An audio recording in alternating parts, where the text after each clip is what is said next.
Cut ಮಾಡ್ಲಿಕ್ಕೆ ಹೇಳಿಲ್ಲ, ನಾವು ಜನರು ಮಾತಾಡ್ತಿದ ಅಂತ ಹೇಳಿದ್ವಿ. ಕಟ್ ಮಾಡ್ಲಿಕ್ಕೆ ಸಲಹೆ ಇಲ್ಲ ನಮ್ದು. ಜನ ಶ್ರೀಮಂತರಿಗೆ ಬದಲಾಗಿ ಬಡವ್ರಿಗೆ ಕೊಡು ಅಂತ ಹೇಳ್ತಾರೆ. ಚರ್ಚೆ ಎಲ್ಲಾ ಕಡೆ ಆಗ್ತಾ ಇದೆ. ಸಲಹೆ ಕೊಟ್ಟಿದ್ದೇನೆ, ಕಟ್ ಮಾಡಿ ತೆಗೆದ ಈ ಕಡೆ ಹಾಕಿ ಅಂತ ನಾ ಹೇಳಿಲ್ಲ.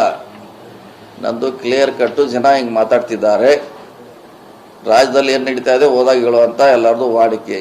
ಬೇರೆ ಬೇರೆ ವಿಷಯಗಳನ್ನ ಹೇಳ್ತಾರ, ರಾಜಕೀಯವಾಗಿ ಇದು ಅದು ಏನ್ ನಡೀತಾ ಇದೆ ಕೇಳ್ತಾರೆ. ನಮ್ನ ಏನ್ ನಡೀತಾ ಇದೆ, ಏನ್ ಜನ ಮಾತಾಡ್ತಾರ ಅಂದಾಗ ಗ್ಯಾರಂಟಿ ಬಗ್ಗೆ ಜನ ಬಡವರಿಗೆ ಹೆಚ್ಚು ಲಾಭ ಆಗ್ಬೇಕಂತ ಹೇಳ್ತಾರೆ. ಅತಿ ಶ್ರೀಮಂತರಿಗೆ ಕೂಡ ಕೆಲವು ಕಡೆ ಹೋಗ್ತಾ ಇದೆ. ಕೆಲವು ಕೇಳಿದ್ವಿ, ಡಾಕ್ಟರ್ಗೆ ಅಮೆರಿಕಾದಲ್ಲಿರೋ ಡಾಕ್ಟರ್ ತಗೊಳ್ತಿದ್ದಾರೆ, ಬೇರೆ ಕಡೆ ಇಂಜಿನಿಯರ್ ತಗೋತಾರೆ ಅಂತ ಹೇಳಿದ್ರು. ಸೊ ಆ ರೀತಿ ಆದಾಗ ಅವ್ರಿಗೆ ಹತ್ರ ಅವಶ್ಯಕತೆ ಇಲ್ಲ. ಅದನ್ನ ಬೇಕಾದ್ರೆ ಬೇರೆ ಬಡವರಿಗೆ ಕೊಡಬಹುದು. ಇದೇ ಯೋಜನೆ ಹೋಗ್ತಾ ಇದೆ. 2,000 ರೂಪಾಯಿ ಹೋಗ್ತಾ ಇದೆ.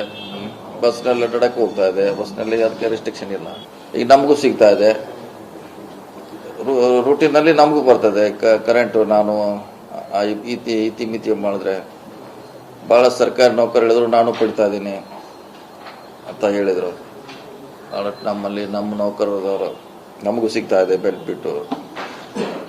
ನಾವು 7 ಮಂದಿ ಅಣ್ಣ ತಮ್ಮರಿದ್ದೀವಿ, 7 ಮಂದಿಗೂ ಸಿಗ್ತಾ ಇದೆ, ನಾವೆಲ್ಲ ನೌಕರಿಯಲ್ಲಿ ಇದೀವಿ ಅಂತ ಅವ್ರು ಹೇಳಿದ್ರು.